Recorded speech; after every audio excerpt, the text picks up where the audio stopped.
Biz бұл чыгарышыбызда мисте өсімдігінің жалбырағынан жана бүчүрүнөн ДНК изоляцияны айтып бермекчибиз.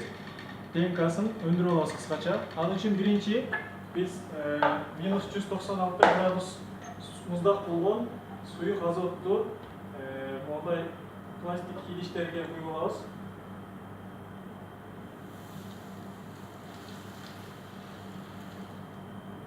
Куюп алгандан кийин бул эми өрнөктөрүбүздү буга салабыз. Бул жерде биз минус 80 градустагы мисте өсүмдүгүнүн жалбырагы жана бүчүрүнөн алынган сакталып турган үлгүсүн алып эзүүгө алып барабыз. Азыр эми эзүү процедурасына өтөбүз. Бул жерде биз атайын 2 миллилитрлик түптөрдү жазып алдык. Ошол сорттун аттарын 6 дана жалбырактан 6 дана көмү үчүн. Анан бул минус 196 градус болгон муздак азоттон куюп, фарфорный идишибизди бир аз муздатып алабыз. Муздакта эзүү абзел бул нерсени.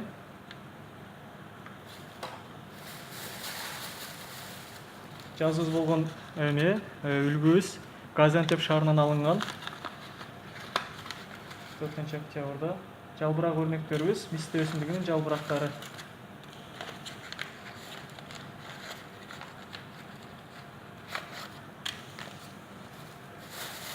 Алдык, эми эзүүнү баштасак болот. Акырындык менен муздак азотту өзүбүзгө чачыратпай, себеби денени күйгүзүп коюшу мүмкүн, кызартып. Ошон үчүн акырын эзип баштайбыз. Муздак суюк азот абада учат. Бир аз күтүлүп турган болсо, бул жок болуп кетиши мүмкүн.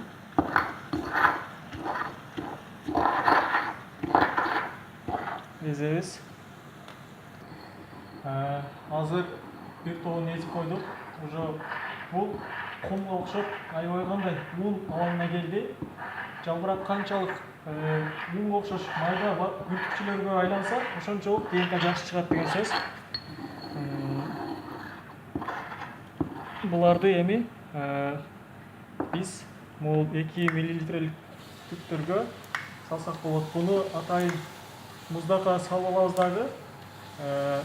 Себеби дегенде үлгүлөрүбүз бузулбасын деп. Бузулбаш үчүн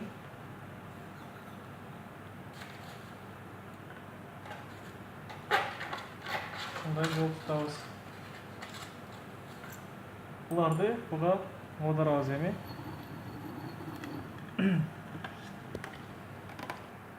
Бул үлгүлөрүбүз даяр болду. Un абалына келген. Бул түптөргө алып атабыз. Аябай кандай аз өлчөмдө алсак жетиштүү болот бизге. Белгилүү бир нормасы бар. Ушул жерде чызык чага болсо болот. Бул жерде көчөңүз болот, сиздер дагы. Ошончолук.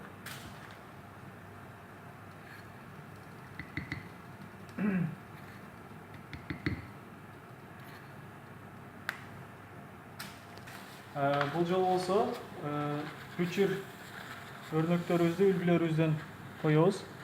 Буга бир аз суюк азот кириптир. Бул бүчүрү, мисте өсүмдүгүнүн бүчүрү. Кашка деген сорту.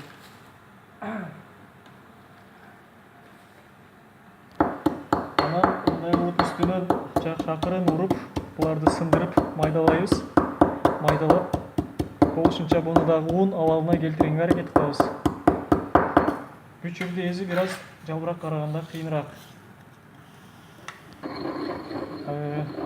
Бул бүчүр дагы уже un абалына келди, эздик жакшылап.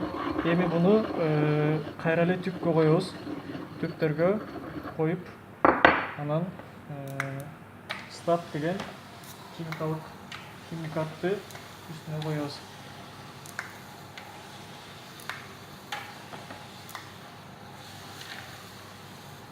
Негизинен бул менин жанымда бирөө жардам берип туруш керек болчу. Негизи мен бир учурда ДНКны кармап бул жерде өсмөктөн Экинчи шырда бул азотко колун салбашым керек. Контаминацион болуп кетиши мүмкүн, аралашып кетиши мүмкүн. Ушунчадан алабыз примерно. Мындай аз бир өлчөм. Onu башка бир идишке бөлүп коебуз. Бул түптөрүбүзгө дагы үлгүлөрдү коюп бүтүп калдык. Эми буларды стап химиялык элементин коебуз. Стап бир канча бул кыскартылганы, бул бир канча бөлүмдөрдөн турат. Бир канча химикаттардын аралашмасы. 900 микролитре өзү белгилүү бул. Чертип ар бирине 900 микролитрден коюп чыгабыз, ар биринин башына.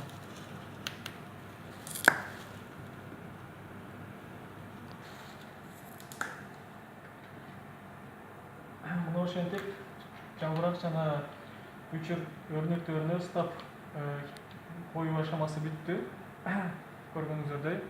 Кийинки баскычыбызды кийинки видеобузда көрсөтөбүз. Мындан аркы ашамаларды жашабыңыздар.